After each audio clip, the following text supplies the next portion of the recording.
Hello, everyone. Welcome to Durrett's Take.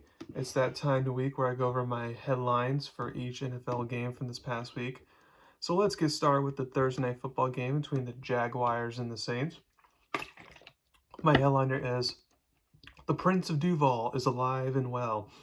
I thought Trevor Lawrence, with his knee injury, was either not going to play or just be strictly a pocket passer, but he had a couple key big runs, and that ended up being a difference maker for the offense. And now the Jags have won 4 in a row, so good for them.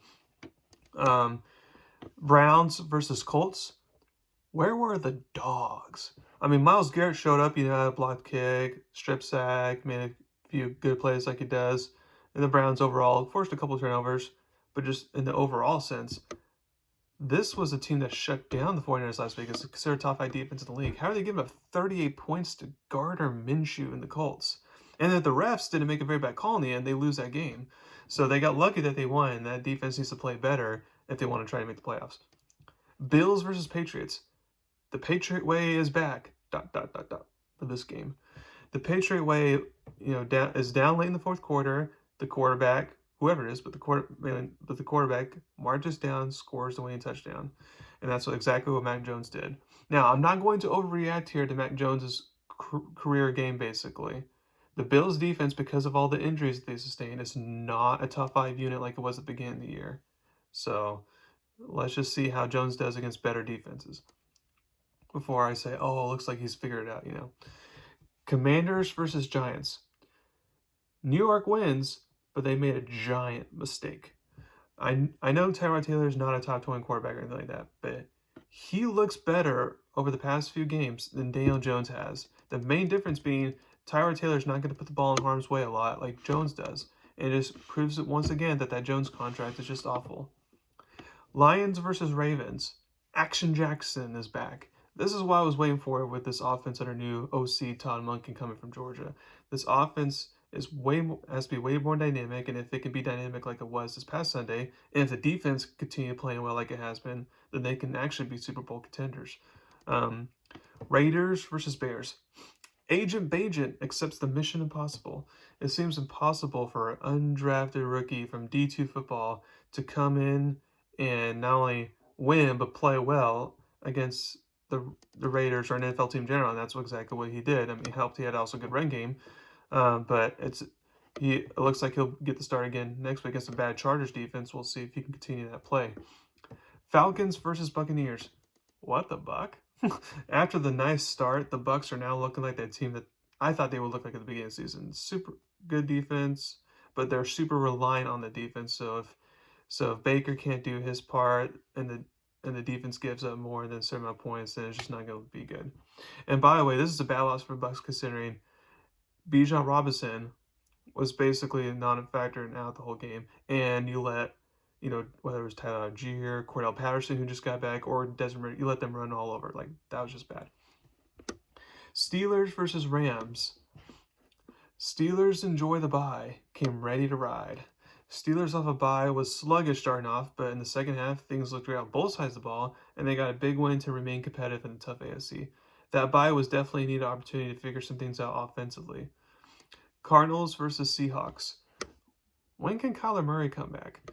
I assume Cardinal fans are off the Joshua Dobbs bandwagon now, and they are ready for Kyler Murray to be back at this point, as the offense is becoming more and more limited by the game. Packers versus Broncos. I want to know what love is. I want you to show me. Against a bad defense, you needed Jordan Love to do something, and he scores 0 points in the first half. Both of his touchdown passes in the second half were lucky catches too. Those catches that should have been intercepted. So, and then again, when things matter at the end, you need a drive to at least get into field goal range for the winning field goal. Can't do it. So this is a game where the Packers now know, because you played a bad Broncos defense, okay, we need to get a quarterback next year. Chargers versus Chiefs. Chiefs still rule the kingdom. With the Chiefs having beaten every division opponent so far, and with all 3 of the other AFC West teams having a losing record right now, the Chiefs, unless Mahomes gets injured, will once again be the winners of their division. For who knows how many times in a row. I can't remember. Dolphins versus Eagles. Miami can't handle the city of brotherly love. If Jalen Hurts doesn't turn the ball over twice, the high-powered Miami offense would have only scored 7 points.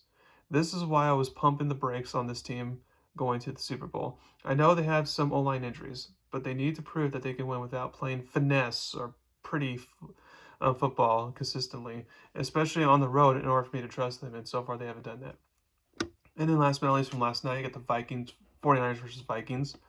There is no gold rush in Minnesota. Brock Purdy with, no all-pro left tackle Trent Williams and no all-pro receiver Deebo Samuel. I mean, he looked still fine, but he didn't look as dominant as he did with those players in the lineup. And then on the final 2 drives of the fourth quarter where they need him to make a play, interception and interception. It confirms what we saw last week, that he is not Mahomes, Lamar, Hurts, Burrow. He's not that top 5 quarterback. Now, he's a good quarterback, especially with a good roster and a good system and a good coach and all that. But he's not going to overcome problems like Mahomes can overcome, no Travis Kelce, or Burrow can overcome no T. Higgins. Like, he's not that type of a quarterback. He's good, but he's not at the elite level. Now, of course, she can get there over time, but as of right now, over the past 2 games, the Browns game was an example, and this kind of confirms that he's not a top 5 quarterback. But also, the bigger problem in this game, if you're a 49ers fan, was that 49ers defense. I mean, the Vikings O-line stinks. They don't have much of a running game, and Justin Jefferson's out. And you let Kirk Cousins on Monday Night Football, and that's when he shrinks his primetime games. You let him move the ball with ease and let Ricky Dwyer go. It's like, that was very concerning if I'm a 49ers fan right there. All right, so thank you very much for listening to my podcast today. Please subscribe to my channel and tell about me. Thank you very much. You have a wonderful day.